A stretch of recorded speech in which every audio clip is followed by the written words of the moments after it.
Hi friends, మీకు తెలిసుంటే సంతోషం, లేకుంటే ఒక నిమిషం.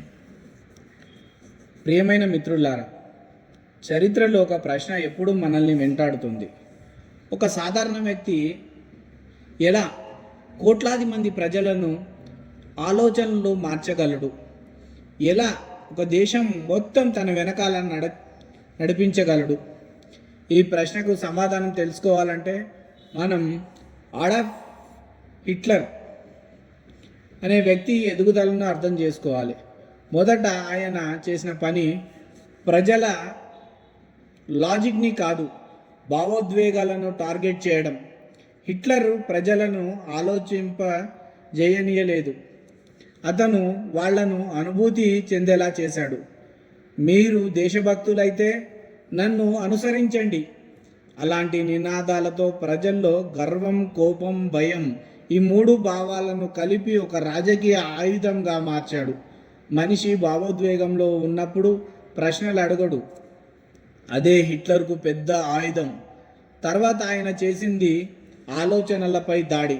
స్వాతంత్రంగా ఆలోచించే పుస్తకాలు ప్రమాదం అని భావించి 25,000కు పైగా పుస్తకాలను బహిరంగంగా తగులబెట్టించారు.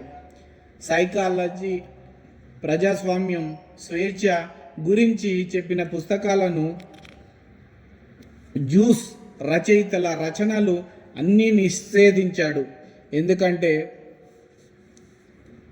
చదివే ప్రజలు ప్రశ్నిస్తారు.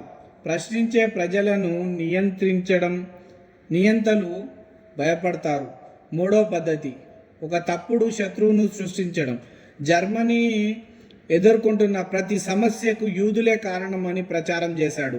ఆర్థిక సంక్షోభమైన, యుద్ధం ఓటమి అయినా ప్రజల కోపాన్ని ఒక సమాజంపై మళ్లించాడు. మరి తర్వాత తనే రక్షకుడిగా నిలిచాడు. భయం సృష్టించి ఆ తర్వాత నీకే పరిష్కారం ఉందని చెప్పు. అదే నియంతల ఫార్ములా.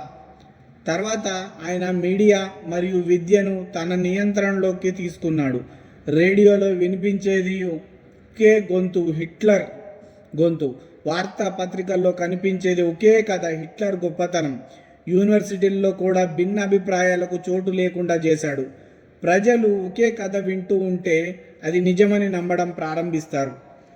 ఇంకా ఒక ప్రమాదకరమైన విషయం, తనను తాను రక్షకుడిగా, దేవునిలా చూపించుకోవడం. హిట్లర్ తన దేశాన్ని కాపాడే యేసయ్యగా ప్రచారం చేసుకున్నాడు. తనను పొగిడే పుస్తకాలు కూడా వేరే పేర్లతో రాయించాడు. ఇది నాయకత్వం కాదు, ఇది వ్యక్తి పూజ. ఆయన ఎదుగుదలకు పెద్ద కంపెనీల మద్దతు కూడా కీలకం. ఆ కాలంలో ప్రముఖ పరిశ్రమలు భారీగా నిధులు అందించాయి.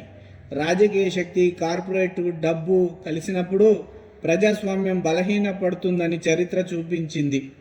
ఈ సమయంలో ప్రపంచ ప్రసిద్ధి శాస్త్రవేత్త ఆల్బర్ట్ ఐన్స్టీన్ హిట్లర్ సిద్ధాంతాలను తీవ్రంగా వ్యతిరేకించారు. దాంతో ఆయనను దేశద్రోహిగా ముద్రవేసి ప్రాణాలకు ముప్పు తెచ్చారు. చివరకు ఆయనను జర్మనీని వదిలి వెళ్లాల్సి వచ్చింది. సత్యం చెప్పే గొంతులను నియంతలు ఎప్పుడూ సహించరు. ఈ కథ చివరిలో ఒక గొప్ప హెచ్చరికను మనం గుర్తుంచుకోవాలి. భారత రాజ్యాంగం నిర్మాత బిఆర్ అంబేద్కర్ చెప్పిన మాటలు కూడా ఇవే. రాజకీయాల్లో వ్యక్తి పూజ దేశాన్ని నియంతృత్వం వైపు నడిపిస్తుంది. ఈ విషయాన్ని నాయకుడిని ప్రేమించడం తప్పు కాదు, కానీ ఆలోచనలు లేకుండా అనుసరించడం ప్రమాదకరం. మిత్రులారా, చరిత్ర మనకు ఒకే పాఠం చెబుతుంది. ప్రజలు ప్రశ్నించడం ఆపిన రోజు ప్రజాస్వామ్యం బలహీనపడుతుంది. అందుకే భావోద్వేగంతో కాదు, లాజిక్తో ఆలోచించండి. గుడ్డిగా అనుచరులుగా కాదు, చైతన్యవంతులుగా పౌరులుగా ఉండండి. ఇలాంటి చరిత్ర పాఠాలు మరిన్ని తెలుసుకోవాలంటే పూర్తిగా వీడియోను తప్పకుండా చూడండి మరియు మీ అభిప్రాయాన్ని కామెంట్ రూపంలో తెలియజేయండి. ధన్యవాదాలు. Thank you friends.